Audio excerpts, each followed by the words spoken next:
সকাল সকাল ঘুম থেকে উঠে এই যে পাতলা বড়ি পাকনামি করা শুরু করেছে। ওকে আমি নিচে নামিয়ে দিয়েছি। এখন আমি বিছানাটা ঝাড়ু দিয়ে নেব। বিছানাটা ঝাড়ু দিয়ে নিলে আর কি অর্ধেকটা কাজই হয়ে গেছে মনে হয়, কারণ বিছানাটা গোছানো থাকলে মনও ভালো লাগে আর ঘরটাও দেখতে সুন্দর লাগে। আমার বিছানাটা গোছানো শেষ, এখন আমি ঘরটা ঝাড়ু দিয়ে নেব। অলরেডি আমার অর্ধেক ঝাড়ু দেওয়া হয়ে গেছে।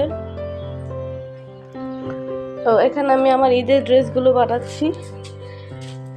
এখন শুধুমাত্র একটা কামিজ বাকি আছে, ঘরটা ঝাড়ু দিয়ে নেব। এখন রাত্রে কিন্তু ঘুমানোর আগে আমি ঘরটা ঝাড়ু দিয়ে ঘুমিয়েছি, কিন্তু সকালেও এরকম এতগুলো ময়লা হওয়ার কারণ হচ্ছে ওরা দুই ভাই বোন আমার আগে উঠে বিছানার মধ্যে বসে বসে ওই যে বিস্কিট খেয়েছে, সেই বিস্কিটের গুঁড়া।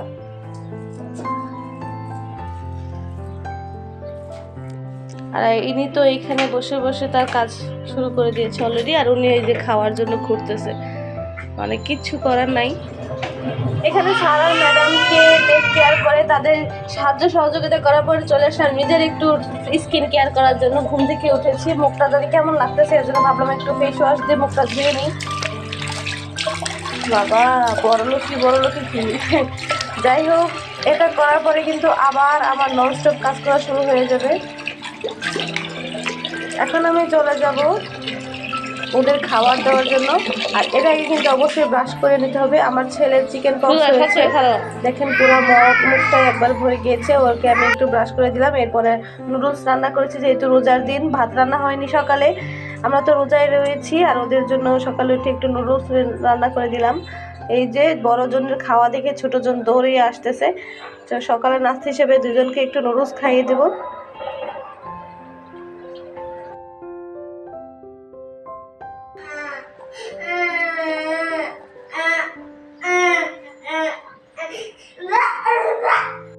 তো এতক্ষণ তো শুনতেই পারলেন দুই ভাই বোনের কি একটা অবস্থা শুরু করেছে। যেহেতু আমার ছেলে একটু অসুস্থ, যার কারণে ও সবসময় খিন খেট করতেই থাকে।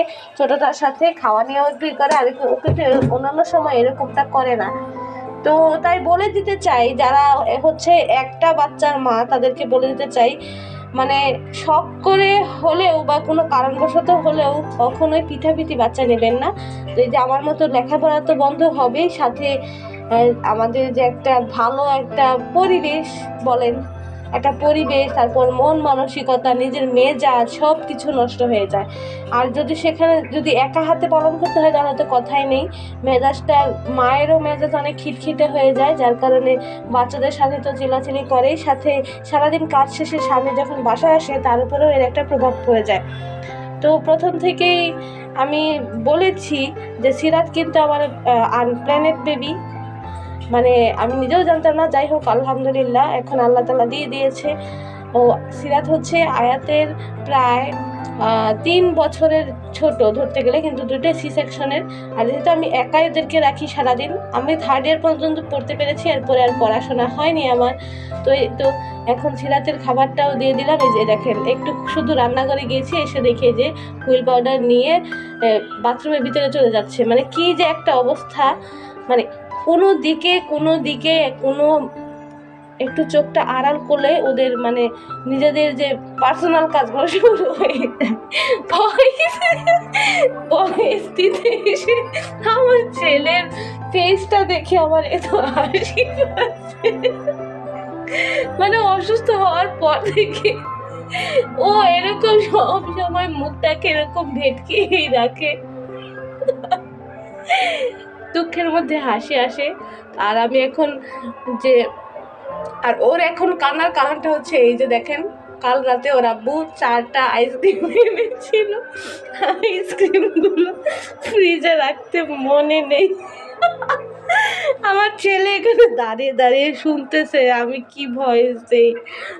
এই যে তোমার আইসক্রিম, ওর আব্বু আইসক্রিম এনেছিল কালকে রাতে, আমার আবার ফ্রিজে রাখতে মনে নেই। মানে আমার ফ্রিজে রাখতে মনে নেই, যার কারণে সকালে উঠে দেখি সব আইসক্রিম গলে গেছে।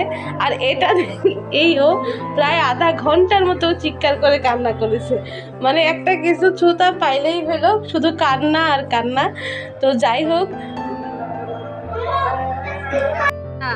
দুটো কিউট বিড়ালের বাচ্চা এই যে দুধ কলা ভাত খাচ্ছে রোজার দিনে।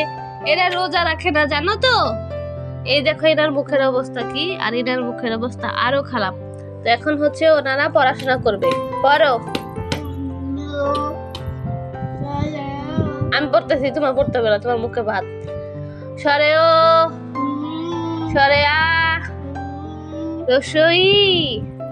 বাবুর কাছ থেকে বইটা নাও, দেখি তো বাবু কেমন করে, দেখি বাবু কামড় দেয় কিনা।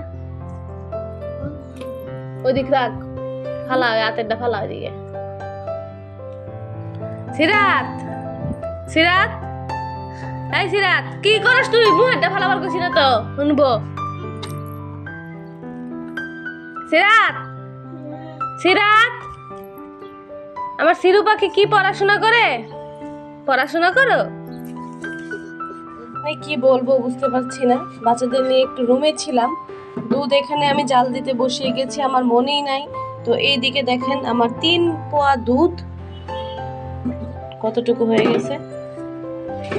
মানে দুইজনকে নিয়ে থাকতে থাকতে আমি এতটাই ব্যস্ত হয়ে যায়, আমার কোন দিক দিয়ে কি হয়ে যায় আমি নিজেও টের পাই না, কি একটা অবস্থা। আর অনেক দিন এমনও হয়েছে যে দুধ একবারে নষ্ট, মানে পুড়েও যাচ্ছে। তো এই দেখেন আমার রুমের অবস্থা। এখনো পর্যন্ত আমি রান্নাঘরে হাতই দিতে পারিনি। এখন বেজে গেছে প্রায় 2টা 10। এখন আমার করতে হবে, এটাকে একটু সাইডে রেখে, কিচ্ছু করার নেই, এটা একটু সাইডে রেখে আমার একটু পানি গরম করতে হবে আমার ছেলের জন্য নিম পাতা দিয়ে, কারণ ওর চিকেন পক্স উঠেছে এর জন্য। তো যেখানে নিম পাতা আছে কিছু, এই নিম পাতা দিয়ে গরম করে ওকে গোসল করানো হবে। মানে কি বলবো, যাই হোক দুইজনকে নিয়ে অনেক প্যারায় আছি।